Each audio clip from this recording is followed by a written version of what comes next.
We are now going to discuss this issue of a new world order.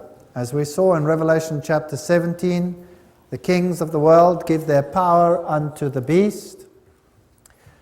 In the Keys of this Blood, Malachi Martin tells us that the greatest geopolitical giant of our age is the Pope. He says, on his trip to Poland, barely 8 months after his election, he signaled the opening of the Millennium End Game. He became the first of 3 players to enter the new geopolitical arena. He says that Pope John Paul would stride now in the arena of this endgame as something more than a geopolitical giant of his age. He was and remains the serene and confident servant of the grand design. This is Masonic signal language. Here is John Paul II with the Trilateral Commission. And here is John Paul II with B'nai B'rith, Jewish Freemasonry. This is a fascinating signal picture with him in the center controlling the most powerful think tanks in the world, because that's what the signal tells us.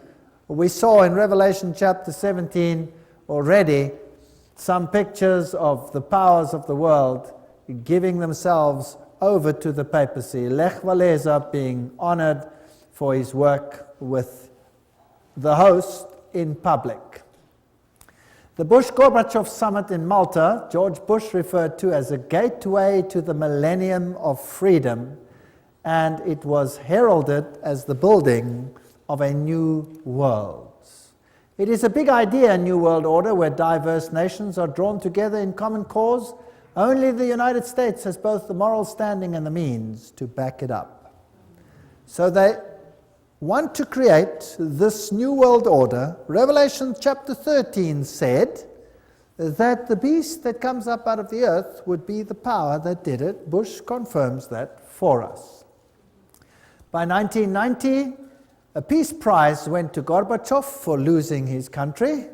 A man of the decade he became, and the old symbols, which are Masonic symbols of the East German Empire, were removed. The communist emblem leaves. Pretoria News, August 20, 1999, summit meeting with 63 countries about neoliberalism, and Fidel Castro gives a Masonic signal. Here he is with the papacy. All these so-called countries that are against what the establishment stands for are only against in the sense that they are playing the game of Hegelianism. Thesis, antithesis. But behind the scenes, they all belong to the same club. Let's just verify that. Fidel was significantly influenced by Jesuit father Armando Lorente and Alberto de Castro. De Castro admired Fancro. Fidel was very active in a Jesuit organization similar to the Boy Scouts, the Explorers. Wherever totalitarian movement erupts, whether communist or Nazi, a Jesuit can be found in the role of advisor or leader. In Cuba, it was Castro's father Armando Lorente. So forget about the idea that Cuba was anti-Pope. A Jesuit was behind the scenes. They were playing the game of thesis, antithesis. When tyrants fall in Romania and Panama and all these countries, these tyrants were put in place to create a system of fear and chaos, and then they are removed and the people are happy to give up their civil liberties. We've already seen this video here of the Pope who receives honor from Bill Clinton for his role in ending the communist empire. 2,400 of his faithful here to welcome him. He's waving to the crowd.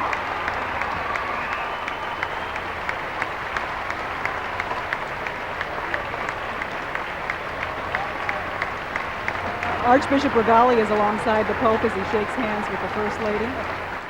We honor you for helping to lead a revolution of values and spirit in Central Europe and the former Soviet Union, freeing millions to live by conscience, not coercion, and freeing all of us from the constant fear of nuclear war. Your Holiness, on behalf of all of us gathered here today, indeed on behalf of all the people of our beloved nation, we welcome you back to America. Ladies and gentlemen, His Holiness Pope John Paul II and the Vice President of the United States and Archbishop. Pope declares the European community heaven sent. Very fascinating. Konrad Adenauer, who was the German Chancellor at that particular time when this was being devised, well, he is to be declared a saint. Can you believe that? He is to be declared a saint for his work. Pope declares EU heaven sent. And saints at the moment, Roman Catholic principles, they are to be declared saints. Now, to bring about the European Union, they had Maastricht. Maastricht is a Roman Catholic little town in a Protestant country in the Netherlands. And the symbolism there was very interesting. The 12 stars, they represent also the 12 stars that you have in the book of Revelation, which they apply to Mary rather than to the woman in white. It is also fascinating that the European Union issued a poster which was posted all over Europe where they had the Tower of Babel under construction. Can you see that? This was posted all over Europe, and the stars were upside down representing the goat of Mendes. This is Satanism. This is the new Tower of Babel. And the high French politicians said, we are building a new Babel, which they emphasized with this poster, and this time we will succeed. The new parliament of the European community is built like the Tower of Babel. In fact, it has a plaque on the inside or a poster which says precisely this. And it has these scaffolding to give the appearance that it is under construction. This is rather arrogant. This is the new European identity card, and if you look at it at the back and you turn it upside down, what do you see? You see the goat of Mendes. The horns are slightly modified to give another symbolism of the seat of the earth, but the inner facial features of the goat are very clearly discernible, and what these mean over here, I would rather not say. If we look at the high politicians of Europe, those that played the role in all of this, they are Masonic. That is a Masonic handshake between Schröder and Kohl, signifying the new Mason is taking over where the old Mason is leaving. So just as we saw that Kerry is a Skull and Bones member in America now, and the present president is a Skull and Bones member, it doesn't matter which one is going to win. So here too, Mason replaces Mason. Fingering the system, they're all showing that they're all part of the same system. When the Soviet Union fell, the new emblem that it adopted was this one, the double-headed eagle. Could you guess why? Well, the double-headed eagle is the symbol of Freemasonry, and it obviously shows who is in control. The queens, the kings of the world, as we have seen, all of them are high Masons and subject to the Roman pontiff. And Islam, we did a whole lecture to show the intrigue of the Islamic religion and the Catholic religion, that behind the scenes, controlled by the secret societies, they have one aim, and one aim alone, subject to Rome. So what is all this war about with Islam?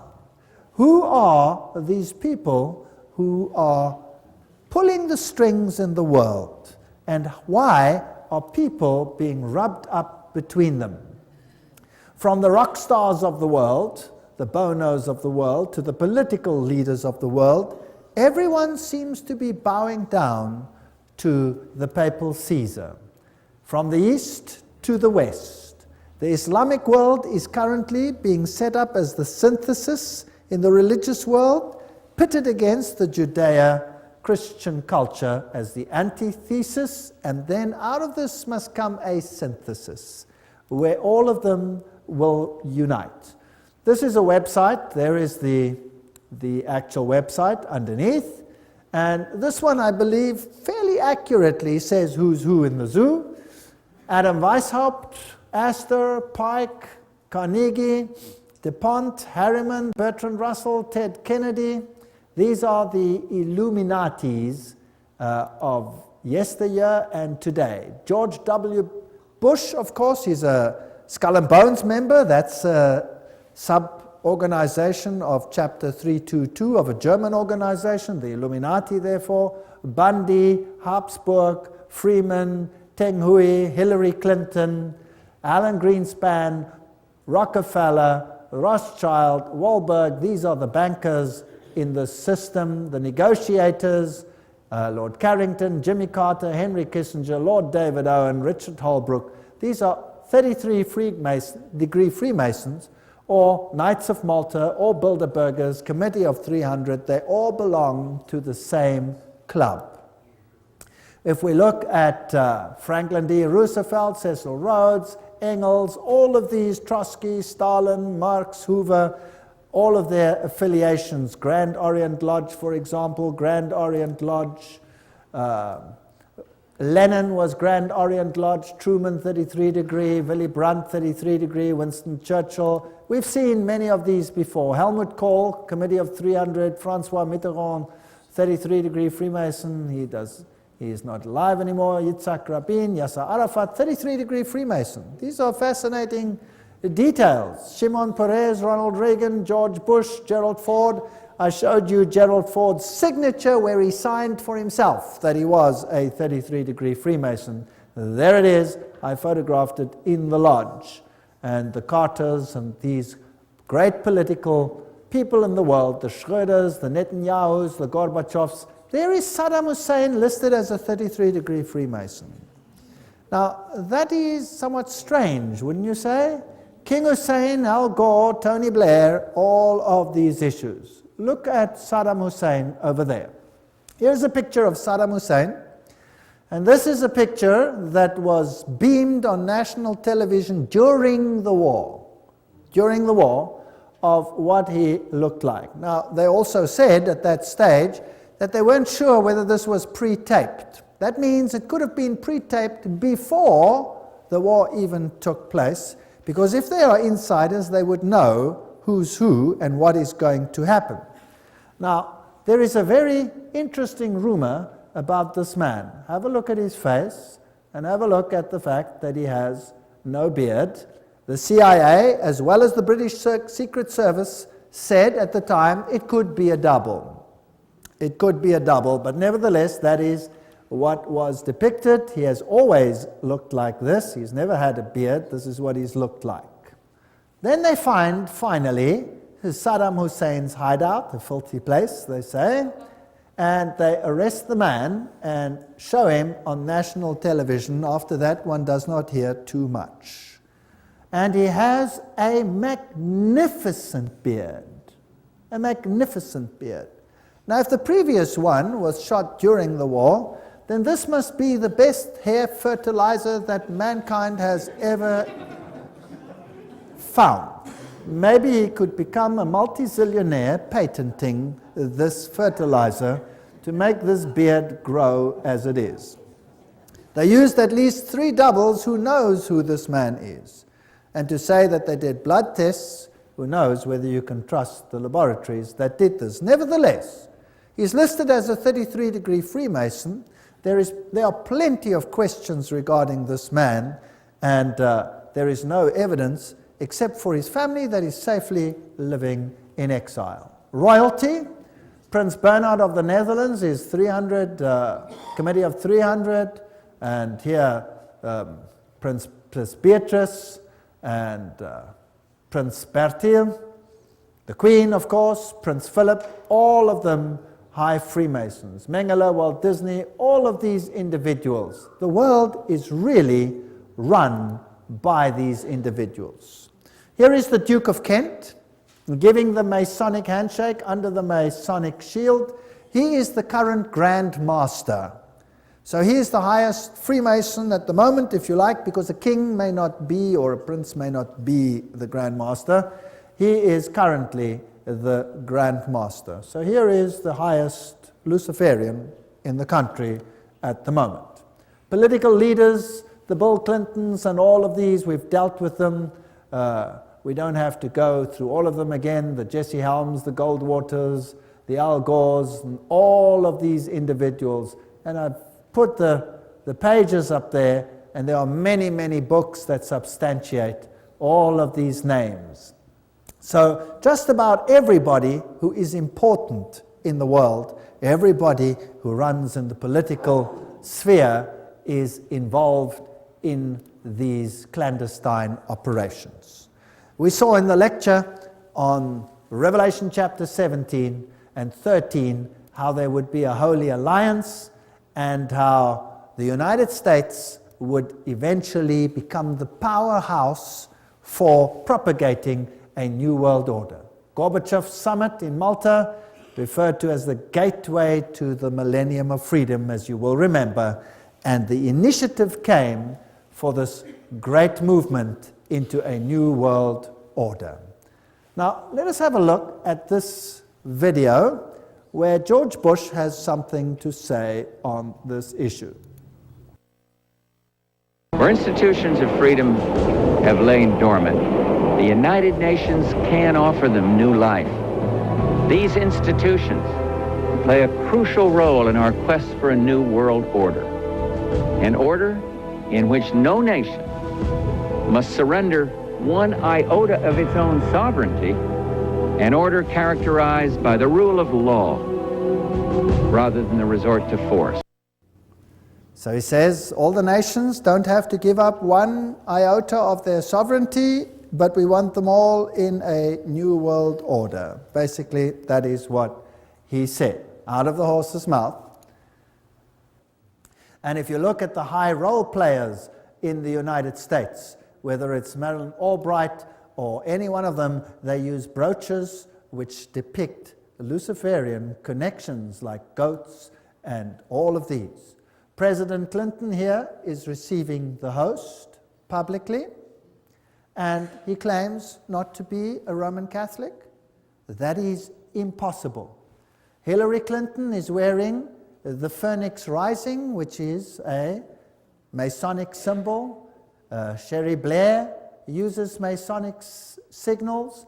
The presidents, the prime ministers of the world, whether the Thatchers or the Carters or the whoever they are, all of them seem to belong to insider organizations, whether they are religious leaders or political leaders, or whether they are Europeans or Americans or Eastern, all of them seem to be involved.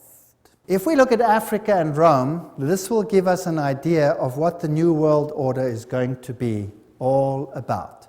Africa and what they have done to Africa serves as a model for what will happen in the entire world. The great African leaders and the tyrants of the past, like the Idi Amins, these people have all received exile and were probably high Masonics. When we look at the Southern Africa, South Africa situation, where you had the black-white issue, the apartheid issue, the role players, again, were all Masons.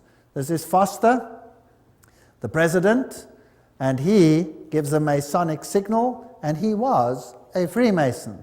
If we look at Nelson Mandela, he is a Prince Hall Freemason. So again, both sides are on the same side of a secret society. If we look at de Klerk and Nelson Mandela, we have the same situation there. Mandela is compared to Jesus Christ. They lift him up. They have a synthesis and an antithesis, and he receives the host publicly, although he declines to say that he is Roman Catholic. He says he's not Roman Catholic. Now, Roman Catholic canon law states that you cannot receive the host if you are not a Roman Catholic. So these people are really something else. Here he has a Hindu marriage with the widow of Samora Machel. Now, Samora Machel is another story, and his anti-Christian statements are historic. He also had a Jewish wedding at the same ceremony and a Muslim, showing that all religions are one with him. The new political face is totally Masonic, and in 1992 already it was known that Mugabe of Zimbabwe was going to take the farms away from the people that lived there. This is before he started doing this. They had already said it. Mugabe is going to take white farms very soon. It was in 1992. Today, this is a fact. Der Spiegel published, Die Deutschen müssen raus, the Germans must get out, all whites must get out. Here's a cartoon of Kissinger pointing to the fact that the whites must get out of Africa. Here is the current president of South Africa, Mbeki, and Mugabe. They are hand in hand on this issue. He refuses to rebuke Mugabe for taking the farms by force. In South Africa itself, 4,000 farmers at least have died and have been killed as they have been driven off their land. Nobody hears about these things in the world. Zimbabwe lies in ruins. But what do we find here? A tremendous building going up, and what is it called? The Jesuit province of Zimbabwe. So the Jesuits are totally in control in that country. Jesuit School of Philosophy and the Humanities, brand new buildings, while a country lies in ruins. They're preparing for a final order. And all the black leaders are in the same level as all the European and American leaders. They all belong to the same club. Now, what is this new world order?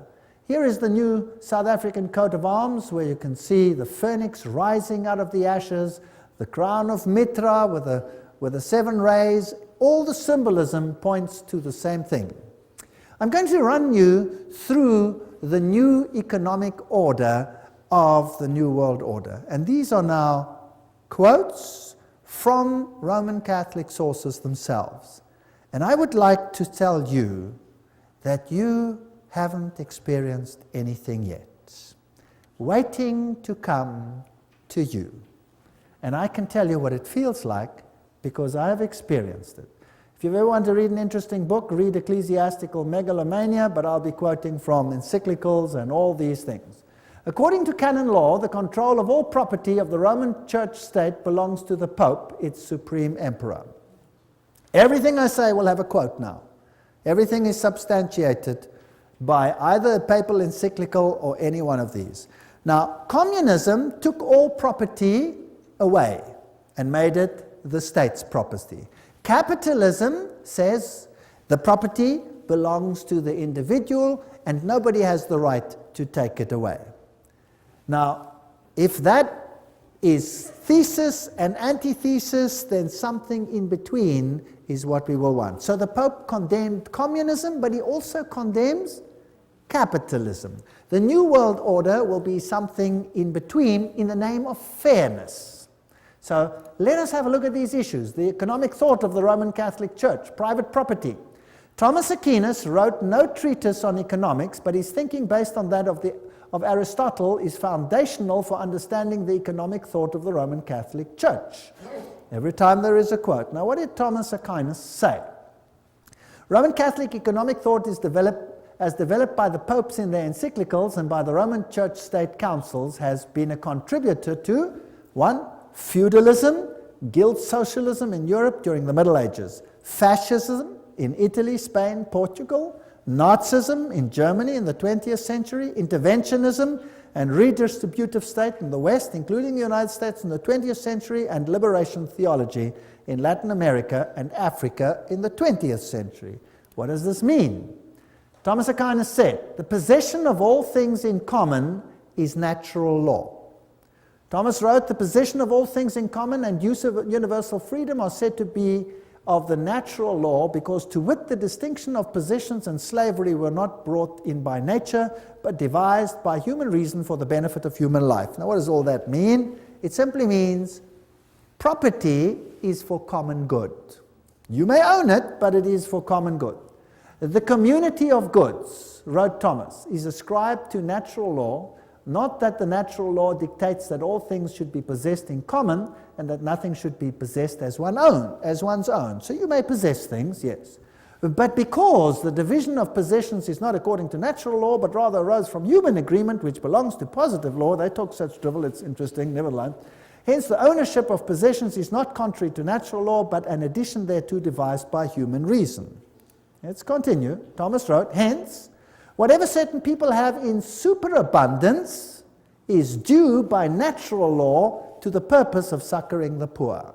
Okay, now we're getting there. You may possess things, whatever you possess, but whatever you possess more than you need is there for the common good of those that don't have. Does that make sense? Now what if you create two classes of individuals, the rich and the poor? Or what if there is a situation where you have two classes, the rich and the poor? You can go across the world and you can look at the rich nations and the poor nations, and you will find that the rich nations are all the Protestant nations. Have you noticed that? All the Protestant nations are the rich. Now what if you had a plan to disinherit them all, so that you would again be ruler and they would have to come and beg at your feet for anything like that? Now let's have a look at this, how this unfolds. For the purpose of succoring the poor. Because the goods of some are due to others by natural law, there is no sin if the poor take the goods of their neighbors. Thomas wrote, in cases of need, all things are common property, so that there would seem to be no sin in taking another's properties, for the need has made it common. Okay. Now, there's the aspect of sharing. If I see my neighbor in trouble, as a good Christian, I will help him out, right?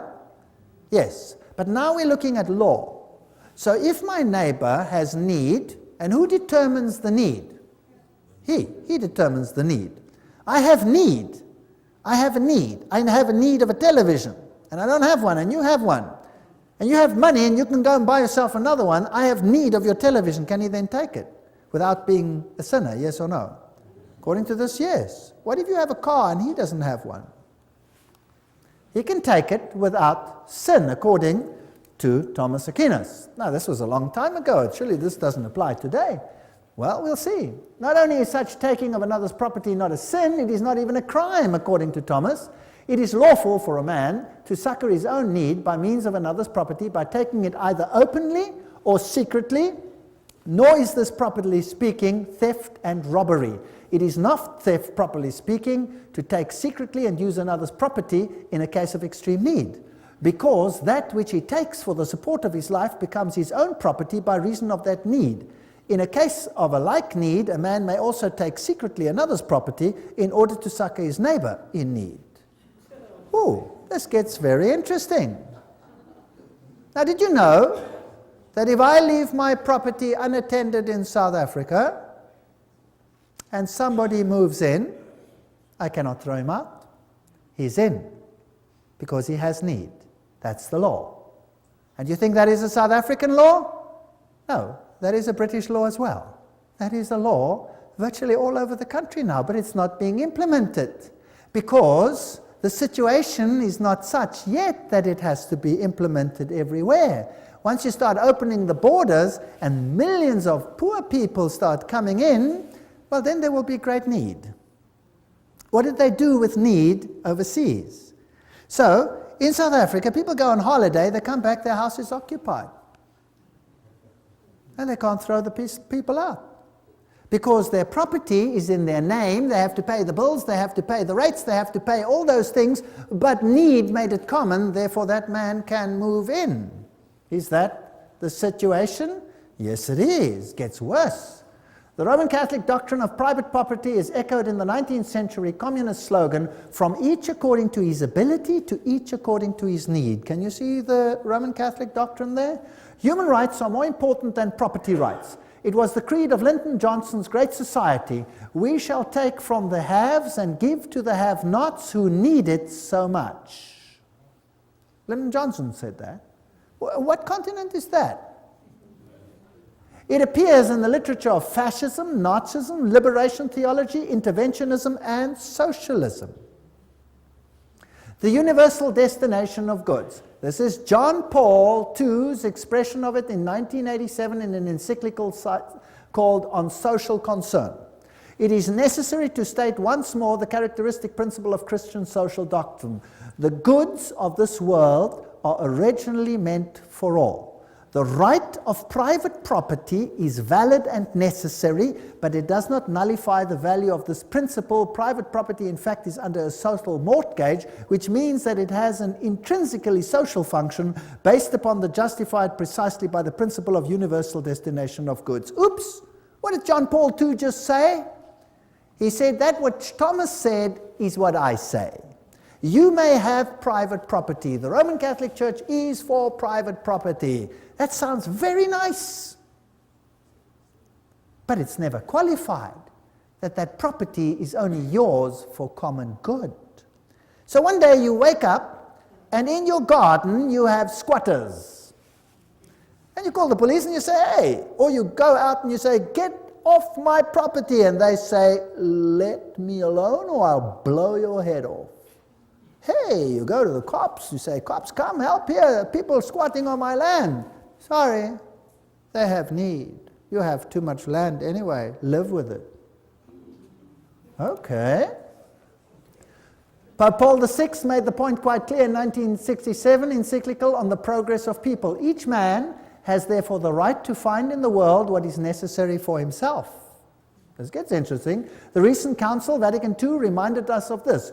God intended the earth and all that it contains for the use of every human being and people. Thus, as all men follow justice and unite in charity, created goods should abound for them on a reasonable basis. All other rights whatsoever, including those of property and of free commerce, are to be subordinate to this principle. That means if I have need of a manufactured good, can I take it? So now I'm driving my car, and we have a hijacking just about every 12 minutes. And a gun comes in and says, get out of the car, and I relinquish my car, and if I don't, what happens to me? I get shot. The man has need of my car. It's gone. Finished. In my own church at home, we've had hijackings after hijackings. Even the pastor. They beat him up and tried to put him into the trunk of the car. They would have killed him. He managed to fight himself free, and off he went without his car.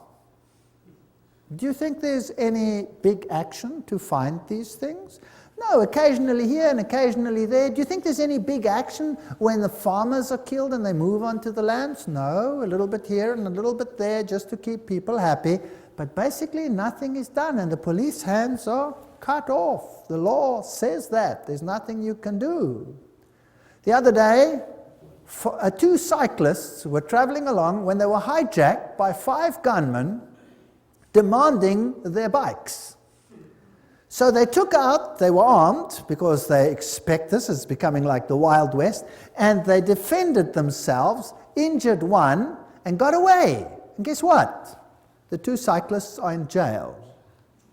Yes, serving a sentence for injuring someone without need. They could have given them the bicycles. That would have solved the problem. You see how the law has turned upside down? Gaudium et Spes, the Vatican II Constitution, Pope Paul quoted, explains at greater length. If one is in extreme necessity, he has the right to procure for himself what he needs out of the riches of others. Now, who defines necessity?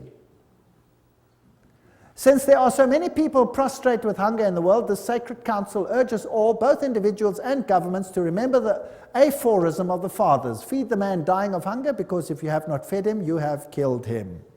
Therefore, because private property is immoral, all men, individuals and governments have the moral obligation to redistribute goods held unjustly by property owners. Have you heard of redistribution of goods lately? Have you heard of it many times lately? Yes, there is going to be a redistribution. All goods includes not just goods found in nature, but manufactured goods as well. John Paul II declared that all men must have access to those goods, quote, which are intended for common use, both the goods of nature and manufactured goods. I own nothing. Only on paper do I own anything. The state rules supreme. My life soon could be a misery. So if you are attached to your homes here in Canada, and this is the basis for the New World Order, if you are attached to your cars and your televisions and all these things, loosen yourself. Because soon they will be redistributed, and there will be nothing that the white or black or pink Protestant can do about it. And if some others suffers in the way, that is fair enough. The ends justifies the means. The redistribution will go as it should be. Rerum novarum.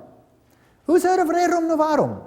This is the papal encyclical that was issued, that is being quoted to this day, Pope John's. And to this day, all of them make reference to this, including Pope John Paul II, says this is this encyclical that forms the basis of the New World Order. Well, I thought it's important to study it. One of the Roman Church State's most influential statesmen on economic matters is the encyclical Rerum Novarum on the condition of the working classes. The Roman Church State allied herself with the proletariat, which in Marxism is the great and final enemy of the capitalist order. Pius writing declared that Rerum Novarum, however, stood out in this, that it laid down for all mankind unerring rules for the right solution of difficult problems of human solidarity called the social question. Now, let's see. By far the most notable evidence of this social teaching and action which the Church has set forth through the centuries undoubtedly is the encyclical Rerum Novarum, issued 70 years ago. The norms and recommendations contained therein were so momentous that their memory will never fall into oblivion. John, Mater e Magistra, the papacy speaking. Pope Pius told us that the encyclical Rerum Novarum was instrumental in ending laissez-faire capitalism in the 20th century by ushering in an era of effective interference by the government. Have you got this? Let's see how it ends up. Rerum Novarum was the voice of moral authority needed to ensure the development of effective interference by all governments in the 20th century. How many governments? All. Pius wrote, "It is not surprising, therefore, that under the teaching and guidance of the Church, many learned priests and laymen earnestly devoted themselves to problems of elaborating social and economic science in accordance with the condition of our age. Under the guidance and light of Leo's encyclical, Rerum Novarum was thus involved a truly Christian social science, which continues to be fostered and enriched daily. Tireless labors, all these people, labors, now note carefully, of those picked men whom we have named the auxiliaries of the Church." So everybody working in the secret societies, the Opus Dei, the Knights of Malta, the Knights of Columbus, all of these people working, those picked men, to bring this about. Nor were there the only blessings which followed from the encyclical. The doctrine of Rerum Novarum began little by little to penetrate amongst those who, being outside Catholic unity, do not recognize the authority of the Church. And these Catholic principles of sociology gradually became the part of the intellectual heritage of the whole human race. Where are we going? I'd like to know.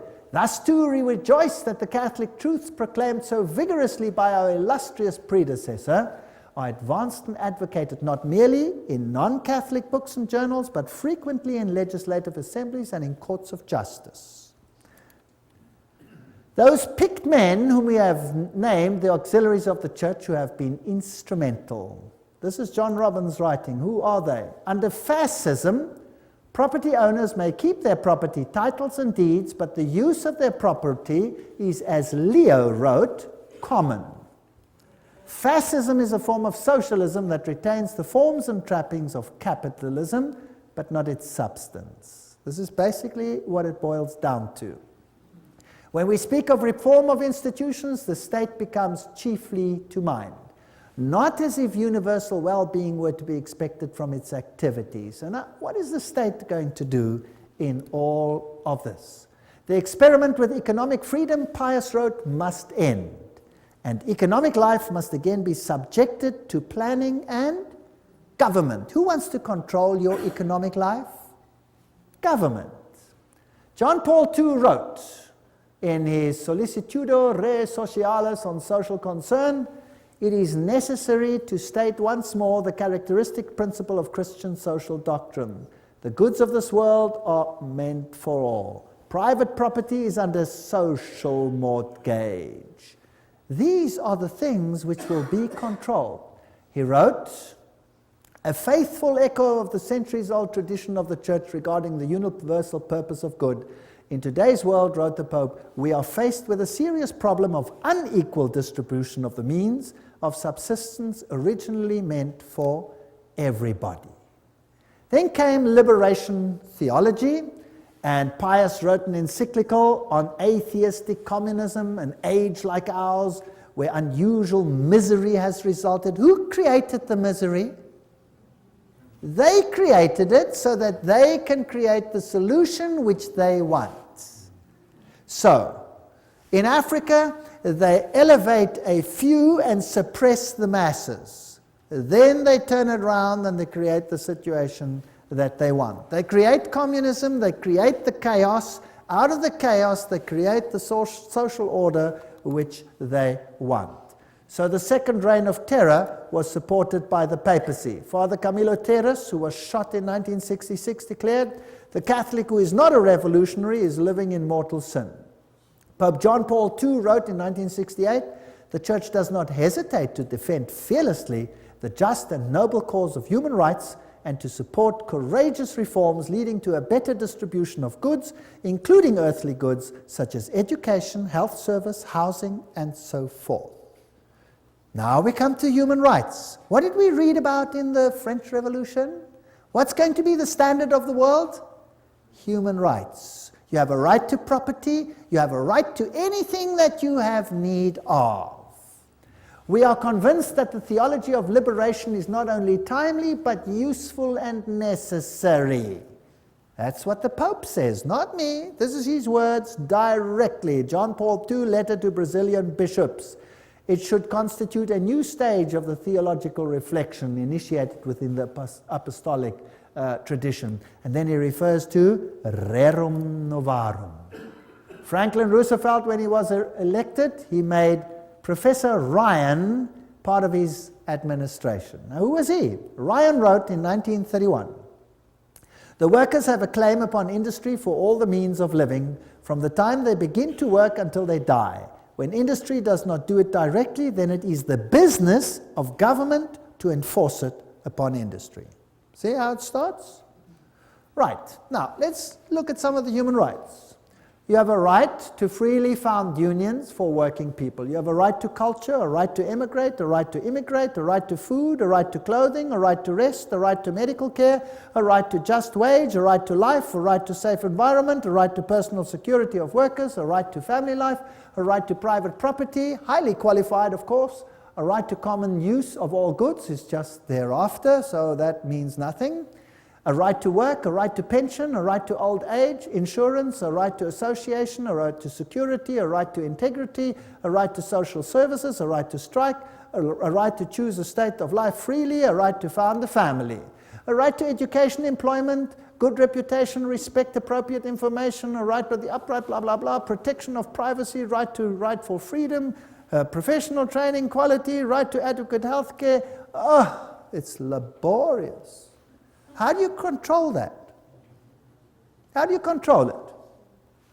If you're going to control every aspect of that, then you must control every aspect of a person's life. You will not be able to go to the toilet in future without making a triple application to the Vatican. They're going to control every single aspect of your lives. That's what they're going to control. And government is going to become super huge. Now, where's the money going to come from? From you. Now, when the money comes from you, what then happens to your wealth?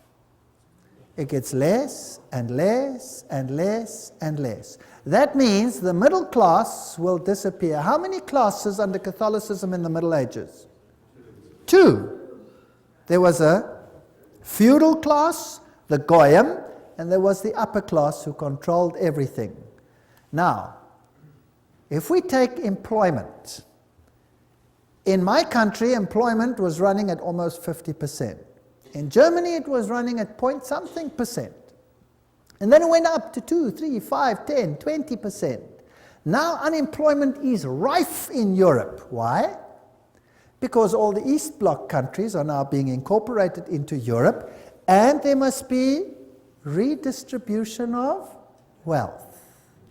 And so it's coming down, down, down, down, down.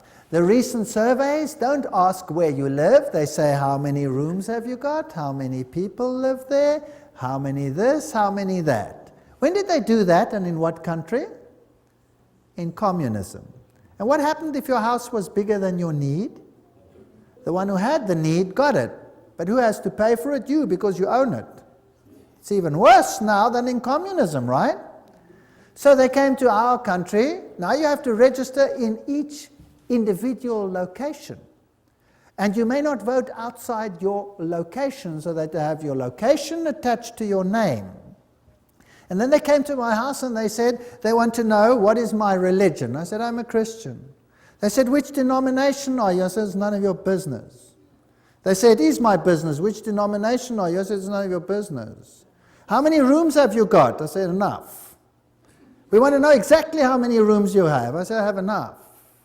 Well, we want to know exactly. It's got nothing to do with you. Why do you want to know exactly? I could have another one next week, or I could put a wall in and I could have 2, right? So none of your business. You get into big trouble if you answer questions like that. You're not supposed to do that. Therefore, there must be made available to all men everything necessary for leading a life truly human. Did you know that living a life truly human is the Catholic acronym for salvation? And I will prove this to you in a future lecture, where they say to be saved means to live a life truly human. That means the kingdom of God for Catholicism is the kingdom of Catholicism ruling the world on this earth, and giving everyone the capacity to live a life truly human. That means enough to take care of your basic needs and nothing else. Do you like the New World Order? Do you like it? Do you know what? The Bible calls him the man of sin. Now, there's another word for the redistribution of wealth, and I've given it to you already. What is it? It's called theft. That's right. The Bible says, thou shalt not steal. That means thou shalt not take from one who has and give it to someone else. That's called theft. That's breaking the commandments of God. Is that correct? Yes. We will see that this system of human rights breaks every single commandment of God as we go along. When God distributed land to Israel, how was it distributed? As an eternal inheritance. It was your land. Ahab wanted Naboth's vineyard. And Naboth said to him, I will not sin against the Lord my God, because this land has been given to me as an eternal inheritance and to my children. God gives each one a piece that is his. They take it and distribute it according to need, but you pay the bill. Fascinating. The complex circumstance of our day makes it necessary for public authority to intervene more often in social, economic, and cultural matters. The Second Vatican Council, that's what it said. So they're going to intervene at every level of your life. Lob von Gorbachev für den Papst. Gorbachev praises the Pope, and he says the Pope is right in his demand for a new world order. In 1991, the San Francisco Chronicle already said Pope calls for a new world order. Albert Einstein says, mankind's desire for peace can be realized only by the creation of a world government. With all my heart, I believe that the world's present system of sovereign nations can only lead to barbarism, war, and inhumanity, and that only law can assure progress towards a civilized, peaceful humanity. Interesting statement, Albert Einstein. What did he also state? He says, there is no salvation for civilization or even the human race other than to creation of a world government. That was Albert Einstein.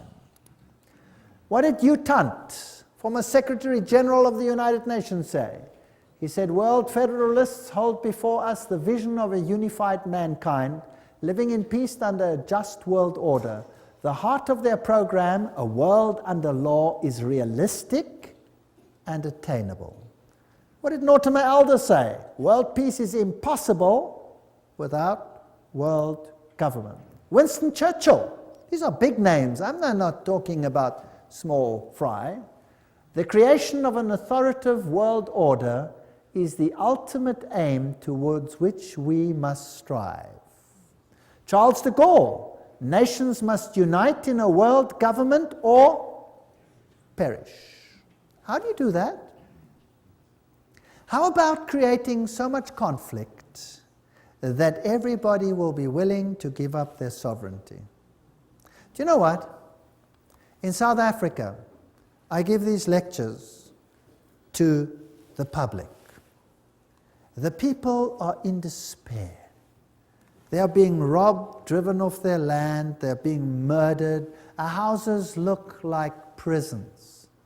We cannot go to sleep without locking everything. In my very own little block, we've had murder after murder after murder, and robberies, aggravating robberies, and nothing seems to happen. The police don't even care, they don't even come out, because there is so much turmoil all over the place that they cannot even cope with it. So who cares about your little problem that you've just lost everything? Take it to the insurance and see if you can get it back. Irrespective of the pain. They come in, they move in, they take all your private papers, they burn them. You have no record of your life, everything's gone. They sell the furniture they don't want, and the rest they keep for themselves and say, get lost. It's now time for redistribution. You had land before, now it's my land. That's how it goes. This is the New World Order. Welcome to the New World Order.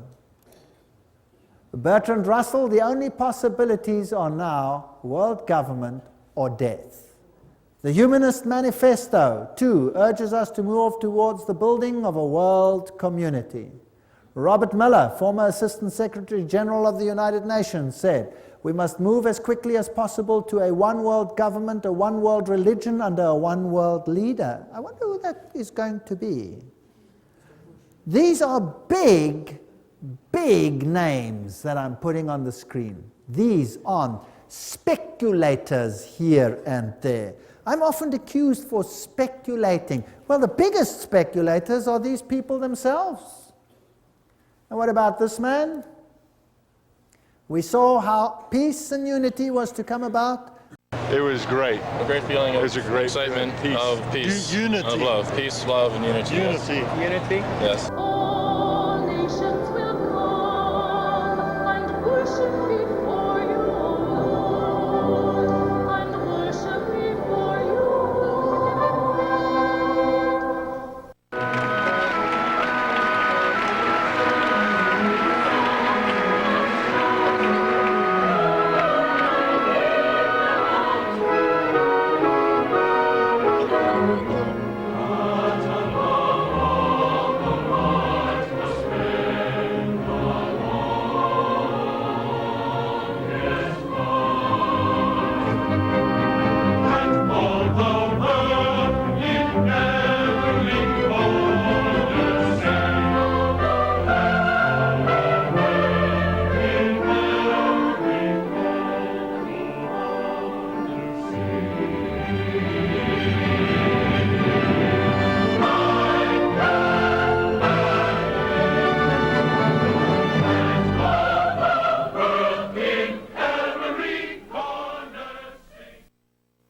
Pope calls for a new world order, CNN, Thursday, January 1, 2004. He made his whole New Year's speech revolve around the new world order. I want to tell you today that the new world order is intended not just to unite the nations which God had separated, that's one aspect, but to eradicate Protestantism of the face of the earth. And particularly that form of Protestantism which refuses to bow to the papal Caesar. That form of Protestantism will have to go. And we will see that under the circumstances that will be created, these conditions are all in place right now. It is all there. And I will put it on the screen for you, so don't miss the next lectures. Now we're getting into hot territory. I'll put the quotes on the screen where they will tell you who the problem children are going to be. And don't think it's Islam. It's someone else. Don't miss the next exciting episodes. But before I go, I would like to remind you that Jesus said that this was going to happen. And if I know, and if I understand with my whole mind and with my whole heart, that Satan, because the dragon gave him his power and great authority, is setting up his kingdom here upon this earth, then instead of becoming disillusioned, frightened, hysterical, I know that the time must be very short, isn't that right? And I know that the Lord must be coming very soon. So, as far as I'm concerned, I have distanced myself from my property. If I literally had to come home next week and find my wife somewhere in another little room and my house occupied by whomever, then I will say, tough cheese, it's going to blow up anyway, who cares? It's going to be destroyed when the Lord comes by the brightness of his coming. Why not take it now? Have fun while you can, and I'll move on somewhere else. I don't mind building a tree house for a little while. That should be okay. If they take my cars, well, that's okay too. We'll get another one, and if we can't afford another one, we'll walk. Who cares? I really don't care anymore. But people who are losing things become desperate, and what do? They commit suicide. By the thousands, people are committing suicide. If they understand this message, and they understand where we are going, would they then commit suicide? No. They gather hope. They say, wow, so we're part of a big exciting end game.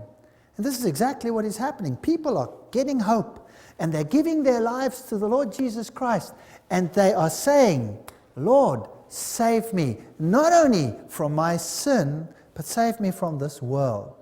I am longing for your kingdom. Do you know what the government policy is in the kingdom of God?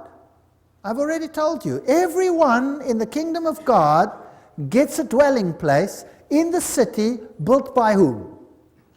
By God. And it has your name on it. Did you know that? You have a city dwelling. In the new world, what happens? God says, no longer will they build houses and others live in them. So what are you going to do? They will build houses, says the Bible, and they will plant vineyards. And no longer will you plant vineyards and others eat of them. What does that mean? That means you will have a country dwelling where you will have a farm which God will bless. And who does it belong to? To you. For how long? Forever. Forever and ever and ever and ever. That's God's policy. So who cares about what they're going to do? Who cares? And eye has not seen, nor ear has heard the wonders that God has prepared for them that love him. That does not just include the glory of seeing our King in heaven. It includes everything that goes into making life pleasant. And the new kingdom is worthy of waiting for. Really. I look forward to the new kingdom of God. It'll be a great place. And we will unfortunately see this world go from bad to worse. And I don't want to lie to you and say it's going to get better. I'm going to tell you it's going to get worse. Very much worse. What happened in the French Revolution is the forerunner of what will happen in the entire world. There will be anarchy like you cannot believe. But if you are under the protection of the Most High, nothing will happen to you. So why not accept Him? Why not say, Lord Jesus, I want you to be my personal Savior? Why not say, Lord, clean up my life, let's walk together, because your government is the only one worth having. And imagine looking in His face and saying, wow, this is my God. I've waited for Him. He will save me.